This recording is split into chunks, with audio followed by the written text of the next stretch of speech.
Assalamualaikum to Sir Muhammad Syafiq. My name is Nazia Hayati binti Muhammad Zahir. I'm from SR134B1. Me and my group members will going to present about sports skill analysis. And in this topic, we're going to analyze volleyball spike. In this slide, we're going to talk about the introduction, which contains 7 elements in it, and 3 elements in kinetic and kinematic analysis of the skill. Next, steps of maximizing skill performance, and lastly is the conclusion. Okay, we start the introduction with background of the skill. A volleyball spike, or also called a hit, is the skill used to send the ball over the net to the opponent in such a way that the ball cannot be handled by the opponent. Spiking is usually performed by the front row players on the team because it is much easier if the player is near the net. However, back row players also can make a spike, but it can be much more difficult because the player needs to use extra power to attack from a distance of 3 meters. Spiking is performed by moving the arm in a way you aim the ball to land on the ground of your opponent's side of the court. Its performance is not only determined by the player's strength and power, but also influenced by technique and coordination. Volleyball spike became very popular in the late 1980s and early 1990s, with beach volleyball as a popular sport. Okay, in this slide, I'm going to talk about 5 movements of the skill. There are 5 phases of skill in volleyball spike, which are ready stand, move forward, jump, arm swing and contact, and follow through. In ready stand phase, you should be in the correct position, which is 5 to 6 feet between the net, to select the right moment for a volleyball spike. If you have long legs, you should take bigger step and stand further back. You may start the position from the left, right or middle side of the court, which side that you are powered with. And then face the ball and bend your knees so you are ready to move. Next, in the move forward phase, if you are right-handed, take a strong first step with your left foot toward the ball, and otherwise, if you are left-handed, your heels should contact the ground to create a stronger and more powerful jump. This also will allow more speed to be gained during the run-up, which then translates into more momentum during the jump. Next, when it comes to the jump phase, the volleyball player who wants to spike must jump as high as he able. In order for the player to jump higher, you have to raise both arms simultaneously and both feet reaching the ground at the same time. The jump height is important so that the club has enough time in the air to choose the best hitting position and get the best angle to the ball. Lastly, lean the upper body forward to create a lower center of gravity for better balance and to allow the arms to swing further back. The arm swing and contact phase begins with swing both arms back to the hips and then swing the arm forward and up to generate power to improve vertical jump performance. The body position during this phase consists of an open shoulder with body facing the rest of the court and both arms are up. The reason for this position is to give the hitter more time and space to accelerate his arm to hit the ball with more force. The contact point of the ball and hand should be at the peak of the jump to gain the most power and accuracy for the shot by using a wrist snapping type motion to direct the ball downward into the opponent's court. Lastly, a final phase is follow-through. A follow-through is important to ensure that maximum power has been placed behind the ball. Follow-through with arm swing ensure that maximum possible time has been spent making contact with the ball. The follow-through also helps the hitter to maintain balance on landing as the center of gravity has shifted downwards. The volleyball spike requires the activation of several muscles. The bottom part of the body involves the quadricep, hamstring, and many more. The bones causing it to level from the femur patella, which is the knee reaction in the bending before the jump, giving the ground and action force tibia, the fibula, and lastly the tarsal, metatarsal, and also phalanges, which aid when jumping upward towards the ball in a springing motion. The movement of the shoulder, which is a shallow ball and socket joint, involve the posterior deltoid and the latissimus dorsi, which are the agonists along the pectoral, and anterior deltoid, which are the antagonists. Next is the elbow flexion, which involve the bicep being the agonist and the tricep being the antagonist. For the spike in the volleyball, there are 5 types of joint that we use, such as the ankle, elbow, shoulder, hip, and also the knee joint. It performs motion like a flexion, extension, and also circumduction. Okay, let's talk about task analysis. The goal of volleyball spike is to place the ball on the other side of the court so that the ball is not returned while not committing an injury or error. This is best accomplished by jumping high and hitting the ball over the net so that it lands in the opponent's court or bounces off an opposite player and does not return to the attacker's court. Also, no infringement should be committed, such as a net touch, a midline error, or an illegal contact with the ball. So, for the spike, a high bounce, hitting power, and a controlled landing are required. When talking about the motion, there are 3 types of motion. First, linear motion. It is a natural movement for an item that moves in a straight line. This motion can be seen when the athlete takes a few steps before the maker spiking. While angular motion, or called rotary motion, is a movement around a center point in a circular movement. Each movement of the body in a joint is essentially angular, as the spiking motion involves more shoulder rotation.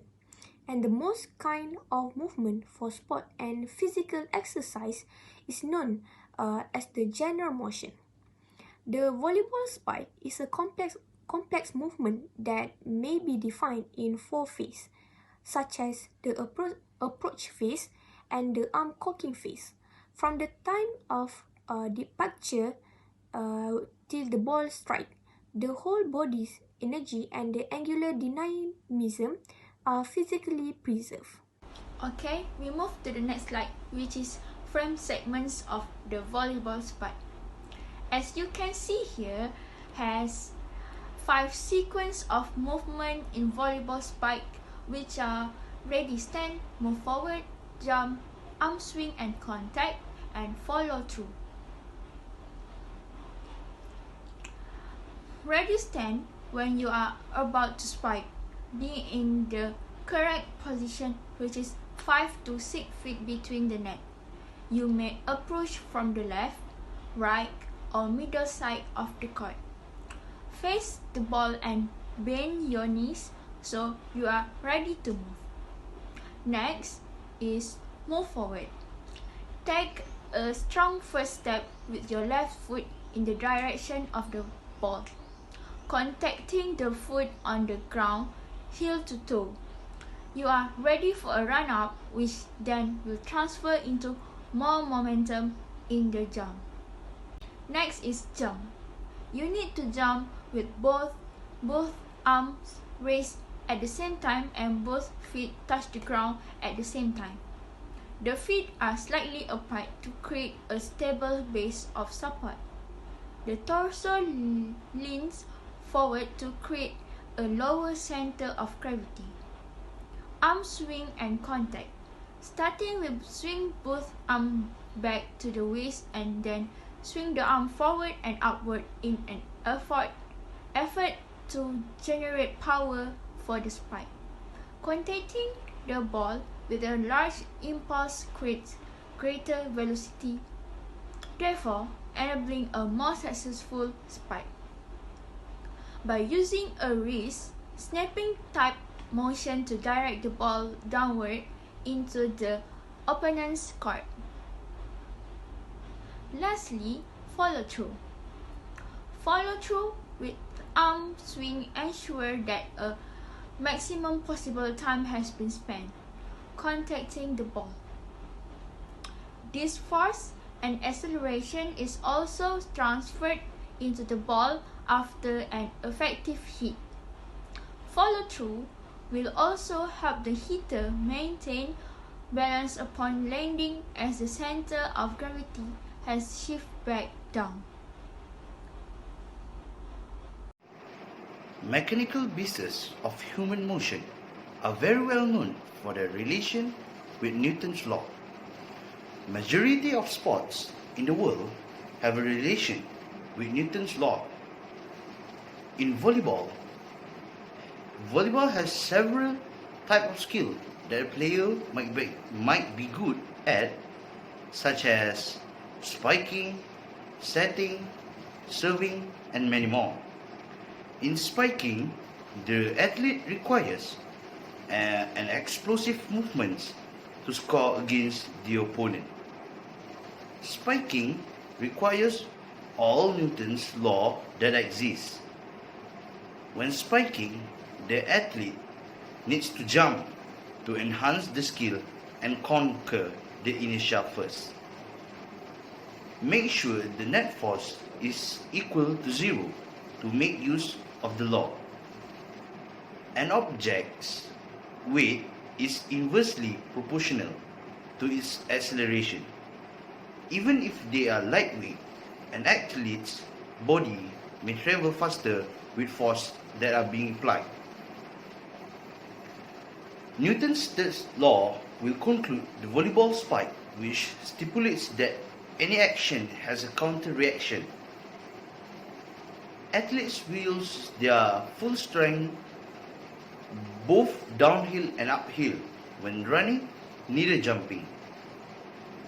The mass height at departure is determined by the vertical momentum. Hi, moving on to kinematic analysis of skill. So kinematic is a mechanic description of motion of points, objects and systems of groups of objects without it's neglecting basically the forces affecting it. So for the spiking technique, first of all, in terms of how we set up for video recording, we have the camera face on the side of the body. There's a sagittal, facing sagittal plane. It's a linear motion of the spiker. So as you can see in the graph shown here, that's the camera from the side of the court. You can see the movement of the athlete forming the spike. So the kinematic properties here is a speed build up from the run going onto the spike. The athlete itself takes a few steps, and then also the step length for every step taken going to the spike. So the kinematic sequence here is, you can see the pelvis rotation. It depends whether you are a lefty or a left-handed or right-handed spiker, and depends on your last two steps, whether you're left, right foot striker or right foot striker. And also when there's that pelvis rotation happening, that happens next also depends on which arm you're using, whether you're left-handed or right-handed. And then you have the elbow extension of the hitting hand. Because during spiking, you will extend your elbow and bring it down, going into a extension. Shoulder extension for that one. Okay. So what happens here is there's a shoulder internal rotation from the hitting hand as soon as you are spiking the ball, and then the planes that of the motion in here is the sagittal plane. In terms of the sagittal plane, you can see the extension and the flexion of the knee.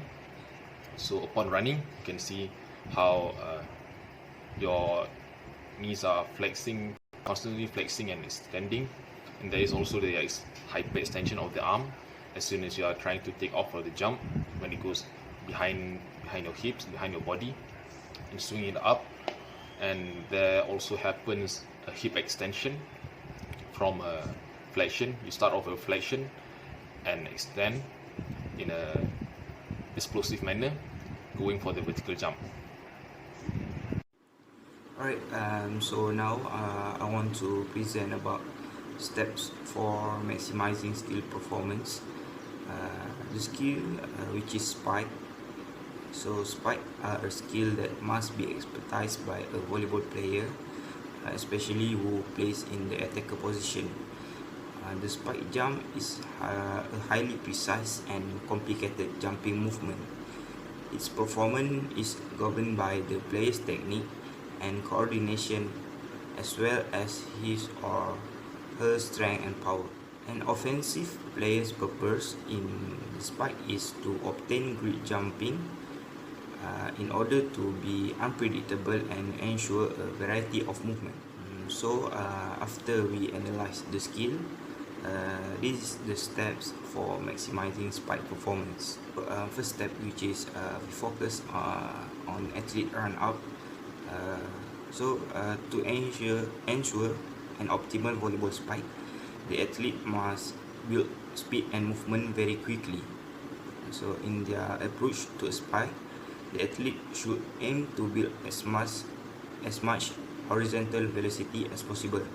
A small forward body lean helps the athlete accelerate faster by allowing them to use their leg muscle to push off the ground and accelerate forward. Although some experts claim that a two-step spike strategy is preferable to a four-step approach. A four-step approach helps an athlete to develop more momentum, which boosts vertical jump high. Right, for the second one, which is we focusing on arm swing. To ensure maximum height for a volleyball spike jump, an athlete should swing their arms back rapidly to conserve their angular momentum. The athletes can swing their arms backward and crouch their legs to assist conserve their horizontal velocity by translating it into downward motion when moving to spike a volleyball.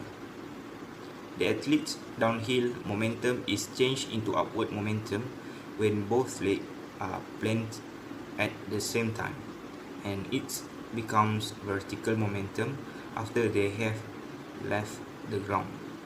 As you can see above, by swinging their arms, the athlete's momentum is conserved and stay visually constant through the whole skill phase. And then the third one, which is we're focusing on their jump, athlete jumping. So to achieve optimal jump height, an athlete must apply a force while their feet are in contact with the ground, as the body is raised against gravity. So they must also convert the horizontal velocity during the warm-up into vertical velocity, as you can see above. The term impulse is used to define the product of force and time. The stronger the impulse, the larger the shift in momentum in biomechanical terms. So this means that when the athlete feet are planted together, they must exert the greatest force for the longest period of time. As a result, the higher the impulse, the greater the change in momentum, which will aid in the athlete's transition from horizontal to vertical velocity. Alright, so for the fourth step, which is shoulder rotation and leg movement. The athlete should use a combination of throw-like and push-like movement to achieve optimal shoulder rotation performance while in the air. All the joints of the kinetic chain are extended sequentially, one after the other, in a throw-like action pattern. Once the athlete has lifted their non-hitting hand over their head, they should use it as a guide to track the ball. To ensure maximum shoulder rotation, their hitting arm should be bent back behind their head in a sideways V position. The elbow joint then straighten upward until the ball is hit with a hand that is slightly in front of the shoulder for the optimal range of motion and forward momentum. So now we go to how the contact to the ball. So when blockers move to block a hitter, they can build up a towering block, usually 2.5 until 3.5 meter high. To make a good volleyball spike, the ball should be contact high above the head, providing the spiker the best opportunity of striking the ball through or over the block. The wrist should be floppy when making contact with the ball. So making contact with the ball with a floppy wrist allow the athlete to generate maximum top spin on the ball, causing it to dip down into the ground. Alright, so the last step, which is the basic step, which is follow through. Many individuals consider the follow through to be a minor aspect of the spike. This element of the talent, on the other hand, is critical for rehabilitation, injury prevention, and transitioning to the next play. Both the arm swing and the landing following ball contact are components that, if mismanaged, can lead to injury of poor skill execution. When landing, the athletes must keep their balance by bringing their arms back behind their hips and resting lightly on the earth with 2 feet. Landing on one foot after a spike increases the chance of trauma-related injury to the landing leg due to greater impact stress. Right, that's all. We go to the next presenter. Alright, move to the conclusion. Sports is an activity that involves various types of simple and complex movement in order to complete the activity. Intense training is needed by the athlete to perform well during the sports activity. I can bet that any sports in this world have their relation with science. By using science in sports, the performance of an athlete may increase. Sports scientists will use their skill to enhance the performance of their athlete. When science is being used in sports, the safety of the athlete may be maintained at its best. Injury of the athletes also could be reduced when science is being used thoroughly in sports. Technique analysis methods are classed as qualitative, quantitative, or predictive, but each has its own set of difficulties. Observation and subjective judgment are used to define qualitative analytical techniques. Although technique judgments may be made using biomechanical principles of movement, the foundation for this principle is poorly understood. With little agreement on the number and kinds of these ideas. That's all from us. Thank you.